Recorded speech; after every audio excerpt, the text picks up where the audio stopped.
Hello everyone, welcome to the lecture. Last time हमने limit पढ़ा था, उसके बाद हमने किया था कंटिन्यूटी। ओके, कंटिन्यूटी छोटा सा पार्ट था, तो कंटिन्यूटी कल ख़त्म हो गया था। और 11th का जो आपकी बुक है उसमें एक चैप्टर है लिमिट एंड डेरिवेटिव। ओके, और 12th में है limit, continuity and derivative and differentiability वगैरह। थोड़ा सा मुझे अजीब लगा क्योंकि लिमिट पढ़ते हैं, उसके बाद हम पढ़ते हैं कंटिन्यूटी, फिर पढ़ते हैं हम डिफरेंशियबिलिटी। बट 11th में आपकी लिमिट दे रखी है, कंटिन्यूटी का कुछ भी नहीं है, लिमिट दे रखी है, उसके बाद थोड़ा सा डेरिवेटिव का पार्ट दे रखा है। डिफरेंशियबिलिटी की कंडीशन की कहीं बात नहीं कर रखी है, वो 12th में आ रही है। थोड़ा सा डेरिवेटिव के बारे में बता रखा है, तो मैं एक बार थोड़ा सा डेरिवेटिव के बारे में आपको यहीं पे बता देता हूँ, उसके बाद हम डिफरेंशियबिलिटी स्टार्ट करेंगे। ठीक है, वैसे होता ये है कि फंक्शन की डिफरेंशियबिलिटी चेक की जाती है कि फंक्शन अगर डिफरेंशियबिलिटी टेस्ट को सेटिस्फाई कर रहा है या फंक्शन डिफरेंशियबल है, तब डेरिवेटिव एग्जिस्ट करता है। ओके, लेकिन चूंकि यहाँ पे 11th में पहले ही लिमिट के साथ ही थोड़ा सा दे रखा है, तो मैं थोड़ा वो बेसिक एक बार बता देता हूँ आपको। ओके, डेरिवेटिव होता क्या है, डिफरेंशियबिलिटी क्या होती है और क्या कंडीशन होती है डिफरेंशियबिलिटी की वगैरह, वो हम बाद में देखेंगे। एक बार आज थोड़ा सा मैं आपको इसका ओवरव्यू दे देता हूँ। जो 11th में डेरिवेटिव वाला पार्ट है, क्या होता है डेरिवेटिव। सपोज आपके पास एक फंक्शन है y is a function of x, तो x क्या हो जाएगा, इंडिपेंडेंट वेरिएबल, और y क्या हो जाएगा, dependent variable. y will be dependent on x क्या हो जाएगा, इंडिपेंडेंट वेरिएबल,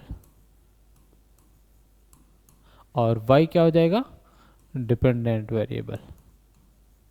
ओके, अब इसका मतलब ये है ना कि x को चेंज करोगे तो उसके कॉरेस्पॉन्डिंग y में चेंज होगा। सपोज आपने x को चेंज किया, आपके पास x था, उसमें थोड़ा सा चेंज किया, x प्लस डेल्टा x कर दिया।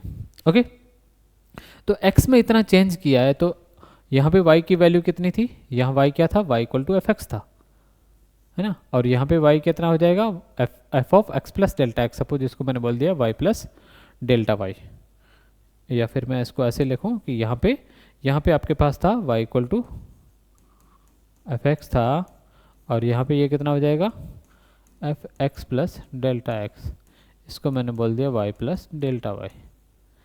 तो जो y में चेंज है और x में जो चेंज है, उसका जो रेशियो है ना, चेंज इन y कितना हो जाएगा, चेंज इन y कितना हो जाएगा, बाद में कितना है y plus delta y, right, और पहले कितना है y, तो कितना हो जाएगा डेल्टा y। ओके, और x पहले कितना है, x है, बाद में कितना हो जाएगा x प्लस डेल्टा x। तो f की टर्म में मैं y को लिखूं तो बाद में क्या है, बाद में है f of x plus delta x, और पहले क्या है f ऑफ x। ये हो गया आपका डेल्टा y।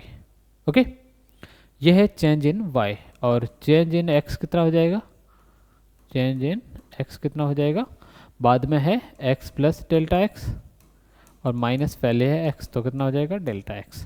तो चेंज इन y और चेंज इन x का जो रेशियो होगा ना, इन दोनों का रेशियो क्या हो जाएगा,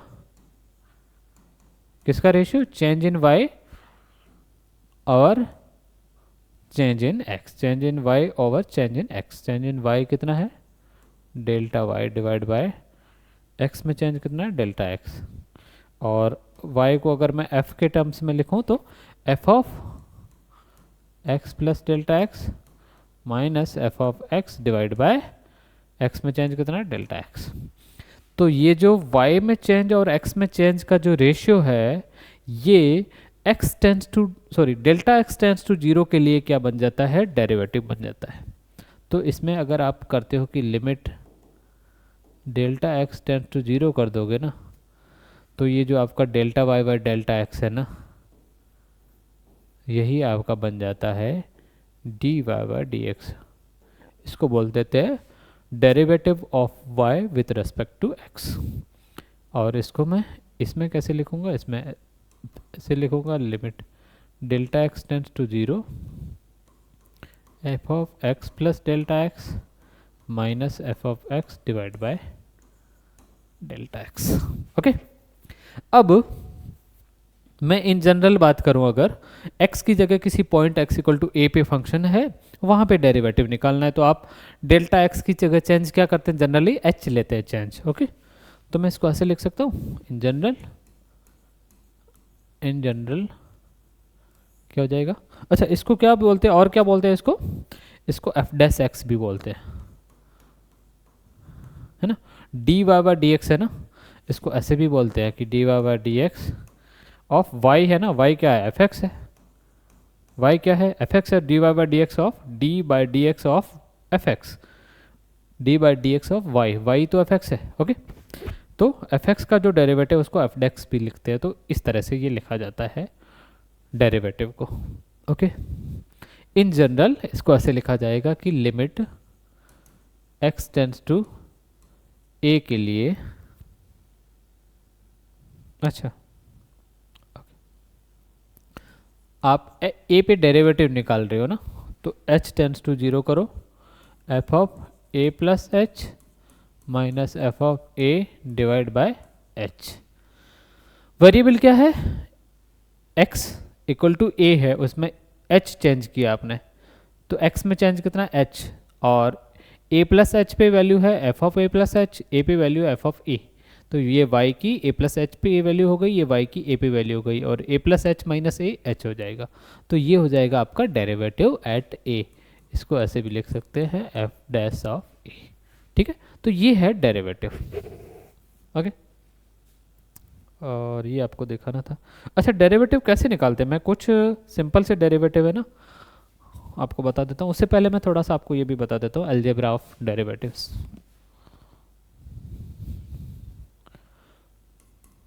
अलजेब्रा ऑफ डेरिवेटिव्स, देखो क्या है कि अगर डेरिवेटिव निकालना है आपको F x plus g x का या एफ एक्स माइनस जी एक्स का, तो ये हो जाएगा एफ एक्स का डेरिवेटिव प्लस माइनस, प्लस या माइनस जो भी लेना है, और जी एक्स का डेरिवेटिव, ऐसे हो जाएगा, मतलब डिस्ट्रीब्यूटिव प्रॉपर्टी फॉलो करेगा। ऐसे ही मल्टीप्लिकेशन में अगर करना है तो क्या हो जाएगा, एफ एक्स इंटू जी एक्स है, इसका डेरिवेटिव करना है तो क्या होता है, तब क्या होगा कि एक को बाहर निकाल लोगे, दूसरे का डेरिवेटिव लोगे, प्लस दूसरे को बाहर निकालोगे, पहले का डेरिवेटिव लोगे। तो सपोज आपने पहले एफ एक्स को बाहर निकाल लिया, तो आपने डेरिवेटिव किसका लिया, जी एक्स का, तो मैं इसको जी एक्स के डेरिवेटिव को जी डैश एक्स लिख लूँ, चलेगा ना। तो मैंने क्या किया, इसको ऐसे सीधा लिख लिया, एफ एक्स को बाहर लिया, जी एक्स का डेरिवेटिव किया, तो कितना हो जाएगा, G dash X, plus next time आपने f का डेरिवेटिव ले लिया और g को एज इट इज छोड़ दिया। इस तरह से डेरिवेटिव होता है इसका, दो फंक्शन अगर मल्टीप्लाई में है तो, और डिवीजन में है तो कैसे होगा, देखो एफ एक्स अपॉन जी एक्स है तो कैसे निकलेगा, देखो क्या करोगे आप, नीचे वाले फंक्शन का स्क्वायर कर दोगे तो कितना हो जाएगा, जी स्क्वायर। ओके, नीचे वाले फंक्शन को ऊपर आपने छोड़ दिया, और जो ऊपर फंक्शन था उसका डेरिवेटिव किया, माइनस ऊपर वाले को छोड़ दिया, नीचे वाले फंक्शन का डेरिवेटिव किया। ओके, तो ये फॉर्मूले होते हैं इसके डेरिवेटिव के। जो इसके बाद मैं आपको बोल रहा था कि कुछ बेसिक जो फंक्शंस हैं उनके अपन, जैसे आपको निकालना है D by d x of x square. अब मैं जानता हूँ कि इतना आपने पढ़ लिया होगा कि एक्स स्क्वायर का डेरिवेटिव कितना होता है, 2x होता है। आता कैसे है, देखो आपने क्या किया कि x में थोड़ा सा चेंज किया, क्या किया, x प्लस एच किया, तो आपने इसका डेरिवेटिव निकालने के लिए क्या किया, आपने limit of h tends to 0 किया। ओके, x प्लस एच किया तो उसका स्क्वायर माइनस एक्स का स्क्वायर डिवाइड बाय h, यही हो जाएगा ना। f of x plus h, f of x कितना है, एक्स स्क्वायर है, तो x प्लस एच का स्क्वायर बन जाएगा माइनस एफ ऑफ x कितना हो जाएगा, एक्स स्क्वायर हो जाएगा डिवाइड बाय h। तो क्या हो जाएगा ये देखो, limit of h tends to 0, इसको ओपन करो, x square plus 2hx plus h square minus x square divide by h।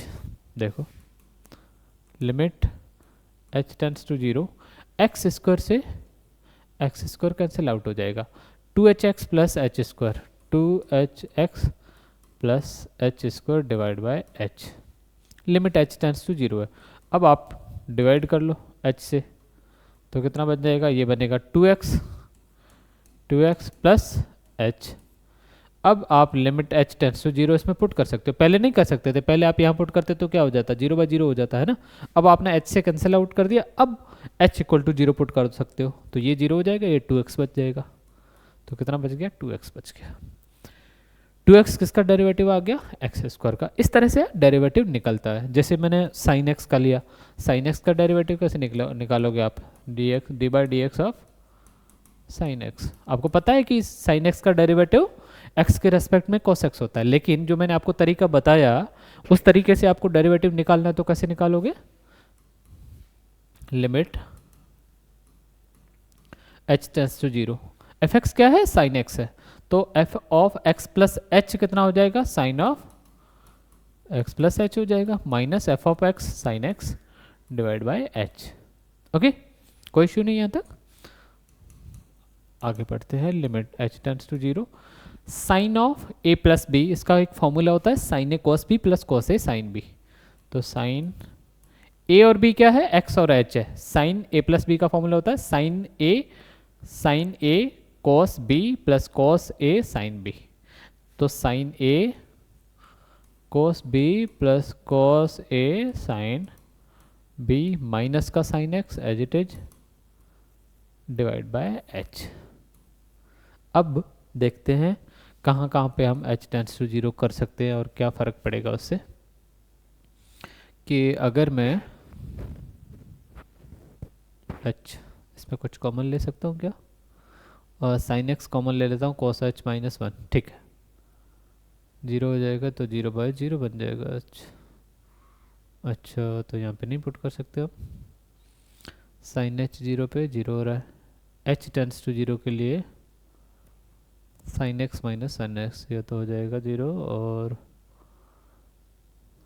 0/0 form बन रहा है क्या यहाँ पे, देखते हैं, लिमिट h टेंड्स टू 0।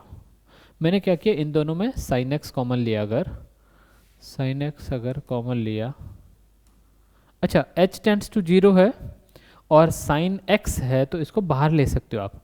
जिसके लिए लिमिट लगा रहे हो ना, वो इस पर लिमिट नहीं लग रही है, ये एक कांस्टेंट हो जाएगा, तो इसको चाहो तो आप बाहर ले सकते हो। साइन एक्स अंदर क्या बचा, कोस h minus 1, cos h minus 1 divide by कितना है, h। ओके, इन दोनों को साथ में लिया, इसको अलग किया, और प्लस लिमिट में हमने पढ़ा था limit of f x plus g x क्या हो जाता है, limit of f x plus limit of g x हो जाता है। तो इन दोनों को मैंने साथ में लेके अलग कर लिया, पीछे ये बचा, ये क्या है, limit of h tends to 0 cos x sin h by h। ठीक है, क्या हो रहा है, लिमिट h टेंड्स टू 0 करने पे ये तो बाहर आ जाएगा sin x cos h minus 1 by h। तो पहले एक स्टेप में एक्स्ट्रा लिख लेता हूँ, आपको कोई कन्फ्यूजन नहीं होगा उससे। तो limit h tends to 0 cos h minus 1 h। अब देखोगे अगर आप h टेंड्स टू 0 करोगे तो नीचे 0, ऊपर h tends to 0 1 minus 1 0, 0/0 form बन रही है ना। और इसमें cos x आप आगे ले लो, क्योंकि x पे लिमिट लगी नहीं रही है, लिमिट लग रही है h पे, तो इसमें कहीं h है ही नहीं, तो इसको हमने एज कांस्टेंट ट्रीट किया और इसको बाहर ले लिया। अंदर क्या बचा, साइन h बाई h। अच्छा, आपको ये पता है कि limit h tends to 0 sine h by h ये तो 1 बनती है। ओके, तो ये तो 1 बन गई, 1 इंटू cos x, तो ये पूरा पार्ट क्या बन गया, cos x बन गया।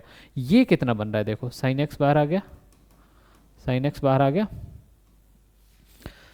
0/0 फॉर्म बन रही है। कई तरीके करने के, लेकिन एक सिंपल सा तरीका आप एल हॉस्पिटल रूल लगा सकते हो, cos x का डेरिवेटिव, लेकिन आप डेरिवेटिव तो अब पढ़ रहे हो है ना, तो कैसे लगाओगे, एक्सपेंशन यूज कर लो। एक्सपेंशन क्या था, cos x का 1 minus x square by factorial 2 plus x cube by x to the power 4 by factorial 4, इस तरह से था, है ना। तो cos h का कितना हो जाएगा, x की जगह h आ जाएगा, और क्या हो जाएगा, x की जगह h आ जाएगा, x की जगह h ले लिया आपने, तो ये हो जाएगा, और क्या हो जाएगा, तो ये हो जाएगा cos h, है ना, इस तरह से चलेगा। और माइनस में 1, cos h माइनस 1 है ना, तो 1 से 1 कट गया। ओके, तो कितना बचा, माइनस का एच स्क्वायर वाई फैक्टोरियल 2 और आगे की टर्म्स, और इसमें अगर आपने h डिवाइड किया है ना तो क्या बन जाएगा, तो बन जाएगा माइनस का h अपॉन फैक्टोरियल 2 प्लस का h cube by factorial 3, right, इस तरह से बनेगा। अब 0/0 फॉर्म नहीं है, लेकिन h टेंड्स टू 0 करोगे तो अब सभी टर्म में h है, तो ये क्या हो जाएगा, 0 हो जाएगा। तो कहने का मतलब ये था कि ये वाला जो पार्ट है ना, इसकी लिमिट कितनी आ रही है, इस पार्ट की लिमिट आ रही है 0। आपको नहीं समझ में आए तो बता देना, मैं cos x माइनस 1/x की लिमिट फिर से निकालना बता दूंगा, ठीक है।